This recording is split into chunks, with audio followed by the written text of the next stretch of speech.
गेले काही दिवस बारामतीची पोटनिवडणूक लढवणार असं जाहीर केलेले लक्ष्मण हाके आज मात्र ही निवडणूक लढवण्यापासून मागं फिरलेले आहेत। सहानुभूती जी सुनेत्रा पवारांना अपेक्षित आहे त्यासाठी आपण ही निवडणूक लढवण्यापासून माघार घेतो आहोत असं लक्ष्मण हाकेंचं म्हणणं आहे। बरोबर सर?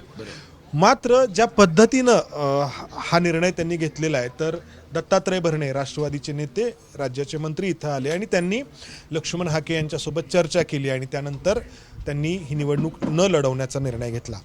सुनेत्रा पवारांना तर सहानुभूती अजितदादांच्या अपघाती मृत्यूपासूनच आहे।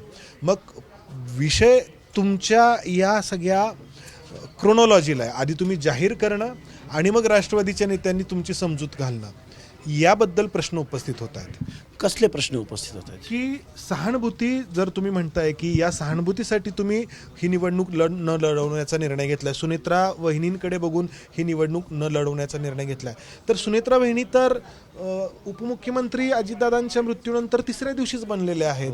निवडणूक जाहीर होऊन काही दिवस झालेले आहेत। मग त्यावेळी तुम्हाला ही सहानुभूती नाही का जाणवली? सहानुभूती जाणवली ना। मग सहानुभूती आहे म्हणून निवडणूक होतच आहे ना। बरोबर। निवडणुकीला पक्षांनी आता उमेदवार पण दिलेलेच आहेत ना। म्हणजे निवडणुकीला इथली व्यवस्था, इथली सिस्टीम लोकशाहीची सामोरीच जाते ना। मला जर माझं मत परिवर्तन होत असेल किंवा आमच्या माझ्या मागण्या मांडत असताना आम्हाला जी स्पेस आहे, आमच्या प्रश्नांकडे लक्ष वेधून घेण्याचा प्रयत्न केला किंवा त्यांची रिक्वेस्ट आली आणि त्याला जर आम्ही येस बाबा महाराष्ट्राच्या महिला उपमुख्यमंत्री आहेत, आपली लढाई तर चालूच आहे, आपण एक डेलिगेशन, आपण एक संधी द्यायला काय हरकत आहे? मला त्याच्याबद्दल काहीच आक्षेप नाही आहे, त्याबद्दल म्हणायचं नाही। मला ही जी काही प्रक्रिया आहे की सुनेत्रा बहिणींना सहानुभूती तर अजितदादांच्या अपघाती मृत्यूच्या दिवसापासून आहे। त्या उपमुख्यमंत्री बनल्यात, मी पुन्हा तेच म्हणतोय, निवडणूक कार्यक्रम जाहीर झालाय, त्यानंतर तुम्ही तुमची उमेदवारी जाहीर करता आहात आणि आता मागा घेत आहात। मग जेव्हा तुम्ही जाहीर केली होती तुमची उमेदवारी त्यावेळी तुम्हाला जाणवलं नाही की सुनेत्रा बहिणींना सहानुभूती आहे म्हणून? हे बघा, सहानुभूती आहे का तर आहे, तर निवडणुका होणार का तर होणार, विरोधी पक्ष उमेदवार देतात का तर देतात, भाजपनं तर अशा सहानुभूतीच्या ह्याच्यात उमेदवार देऊन निवडून सुद्धा आणलेले आहेत। ही प्रोसेस आहे, ही प्रोसेस कुणालाही टळलेली नाही। पण या सगळ्या प्रोसेसकडं लक्ष्मण हाके काय म्हणून पाहतो? एक आंदोलक म्हणून पाहतो। हे सरकार आल्यानंतर मी एवढ्या आक्रमकपणे आमच्या ओबीसींचे प्रश्न मांडतोय, आमच्या चळवळीचे प्रश्न मांडतोय किंवा महाज्योतीचे प्रश्न मांडतोय, आम्हाला सकारात्मक प्रतिसाद भेटतच नाही ना। मुद्दा तुमची सहानुभूती आधी तुम्हाला न जाणवणं आणि आत्ता जाणवणं, असं काय झालं की तुम्ही दत्तात्रय भरणेंची मनधरणी मान्य केली? नाही, असं काय झालं मी सांगितलं ना माझ्या प्रेसमध्ये की राज्यसत्तेमध्ये निर्णयाच्या अंतिम स्टेजवर असलेल्या व्यक्तीचा जर कॉल येत असेल, आपण कोणाचा कॉल आला? सीएमचा आलाय, डेप्युटी सीएमचा आलाय, एकनाथरावजी शिंदेंचा आलाय, उदयजी सामंत साहेबांचा आलाय, दत्तात्रय भरणे मामांचा आलाय, धनंजय मुंडे साहेबांचा आलाय, सगळ्यांनी कॉल केलेले आहेत। नाही, यालाच तुमच्या विश्वासार्हतेशी जोडून बघितलं जात आहे की या नेत्यांनी फोन केले की तुम्ही माघार घेणं, यालाच जे आहे ते पत्रकार जे आहेत विषय तुम्ही म्हणताय, मी तेच सांगतोय तुम्हाला की तुम्ही आधी निवडणूक लढवणार असं जाहीर करणं, त्यावेळी पण सुनेत्रा पवारांना सहानुभूती आहे, मात्र तुम्ही त्या सहानुभूतीचा त्यावेळी विचार न करणं, ह्या सगळ्या नेत्यांनी फोन केल्यानंतर तुम्ही म्हणणं की मी माझ्या क्लासच्या मी जी मुवमेंट लढतोय त्या मुवमेंटच्या प्रश्नाकडे महाराष्ट्रातल्या राजसत्तेमधल्या लोकांचं लक्ष वेधून घेणं ही चूक वाटते का हो तुम्हाला? मी त्याच्या नाही, अजिबात चूक नाहीये। मी तुम्हाला काय म्हणतोय, या नेत्यांनी फोन केल्यानंतर विश्वासार्हता हा तुम्ही प्रश्न विचारला, मी यासाठी विचारतोय। विश्वासार्हता हा शब्द यासाठी वापरला की सुनेत्रा वहिनींना सहानुभूती तर अजितदादांच्या अपघाती मृत्यूच्या क्षणापासून आहे। ह्या नेत्यांनी फोन केल्यानंतर का तुम्हाला वाटतं की सहानुभूती आपण जी आहे ती द्यायला पाहिजे सुनेत्रा वहिनींना? राजसत्तेमध्ये निर्णय कोण घेतं? अंतिम सरकारमधले नेते घेतात। मग त्यांच्यावर विश्वास नाही टाकला पाहिजे? नाही, ऐका ना, मी तुमच्याबद्दल म्हणतोय, ते तर ते करतायतच। तुम्हाला असं का वाटतं की मग त्यावेळी का नाही वाटलं की हेच नेते आपला प्रश्न सोडवू शकतील म्हणून? आणि तोच विषय आहे की ह्या नेत्यांनी फोन केल्यानंतर तुम्ही का माघार घेतली? आधी तुम्हाला का नाही वाटलं की यांना सहानुभूती? बरं, मी हे राजसत्तेमधले निर्णायक पोझिशनचे नेते आहेत म्हणून मी यांची नावं घेतली। अनेक लोकांचे कॉल असे आहेत त्यांची मी नावं घेतली नाहीत। त्याचं कारण काय आहे? कारण डिसिजन मेकिंगमध्ये ते आहेत आणि ही लोक कॉमन मॅन आहेत। मग तुम्हाला आंदोलक कसं म्हणायचं तुम्ही जर डिसिजन मेकिंग मधल्या नेत्यांचा ऐकत मग विश्वास, आपण एखादं आंदोलन, एखादा प्रश्न तुमच्या समोर मांडल्यानंतर त्याला आपण वेळ देणार की नाही देणार? 8-15 दिवसाचा तुम्हाला नाही, काही वर्षांचा हा जो लढा आहे, सामाजिक लढा, तो काही वर्षांचा आहे। तो असा 8-15 दिवसांचा किंवा एखाद्या पोटनिवडणुकीपुरता नाहीये। हाके साहेब तुम्ही खूप काळापासून लढतात. माझं म्हणणं काय आहे, तुमच्या आंदोलक म्हणून भूमिका एक, आणि आता या नेत्यांच्या फोन नंतर तुम्ही माघार घेणं. पत्रकार तुम्हाला मगासपासून जे सातत्याने विचारतायत ते यासाठीच विचारतायत की या नेत्यांनी तुमच्याशी बोलणं आणि तुम्ही माघार घेणं, हा जो काही प्रकार आहे त्याबद्दल. अरे हे बघा, मी काय बोललो तुम्हाला, ह्या सगळ्या नेत्यांचे कॉल आले, पण मला जो अंतिम जो कॉल होता की जो माझ्यासाठी संवेदनशील होता ते महाराष्ट्राच्या महिला उपमुख्यमंत्र्यांचा होता. हा माझ्यासाठी मला म्हणून गेला की नाही, येस, आपल्याला ह्यांचा जर कॉल येत असेल, अरे महिला आहे, महाराष्ट्राच्या कुठल्याही व्यवस्थेची अर्धी लोकसंख्या आहे, मग अर्ध्या ठीक आहे. आता आपण हा एक प्रश्न आता सोडून देऊ, तुम्ही उत्तर दिलं, प्रेक्षकांना पटलं का नाही प्रेक्षक ठरलं. मुद्दा असा आहे की तुम्ही बारामतीमध्ये गेल्या काही काळापासून सातत्याने येत आहे. अजित पवारांच्या हयातीमध्ये देखील तुम्ही अजित पवारांच्या बद्दल बरंच काही बोलला होता. आता ते झालं, म्हणजे आता ते नाही येत हयात, त्यामुळं त्या, पण बारामतीच्या विकासाबद्दल पण तुम्ही बोलला होता. तर मग चला मी आता दाखवतो तुम्हाला, काय आहे? चला दाखवतो, साठेनगरमध्ये दाखवतो, अमराईमध्ये दाखवतो, बारामतीचा काय घटना विकास नाही घडल्या. झालेला. अरे एका बाजूला असमतोल झालाय, एका बाजूला भिगवण रोडला गेलात तर बारामती शहर हे कॅनडा शहरासारखं, कॅनडा देशामधल्या शहरासारखं दिसतं. पण ज्यावेळी या स्लम्समध्ये जातो किंवा जिरायती भागामध्ये जातो, डेझर्ट म्हणजे जिथं दुष्काळी सदृश्य परिस्थिती, पिण्याच्या पाण्याचा प्रश्न सुटलेला नाही.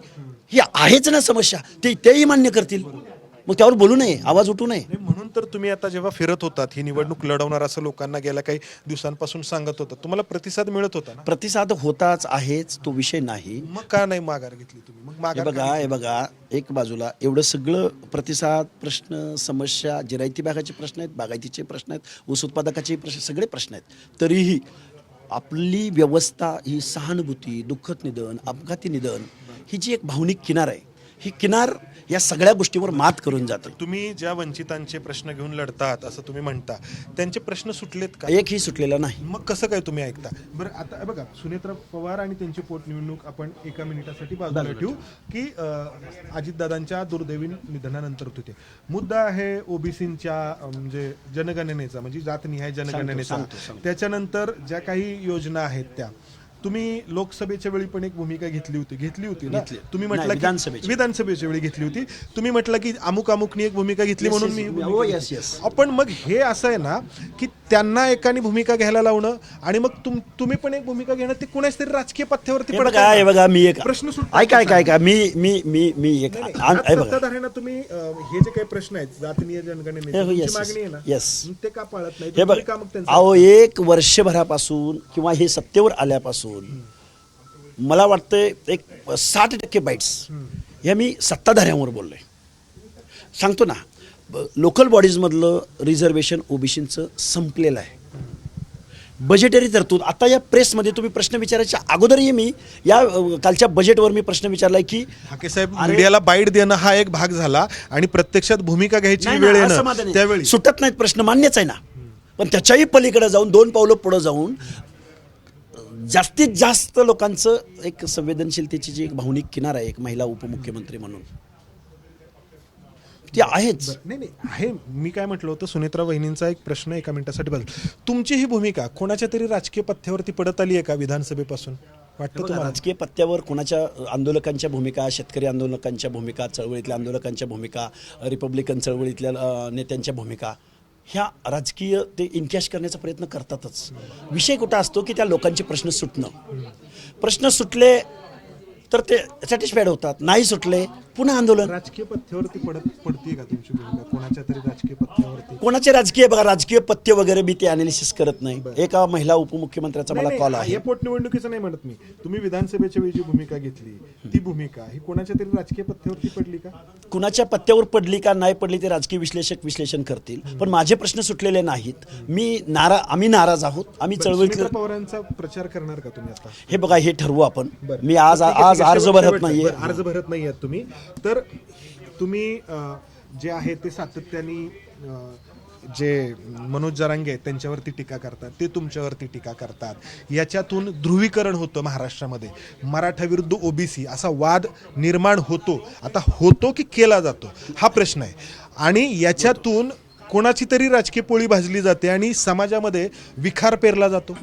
लक्ष्मण हाकेनं पहिल्यांदा एक ॲक्शन केली असं मला एक उदाहरण सांगा.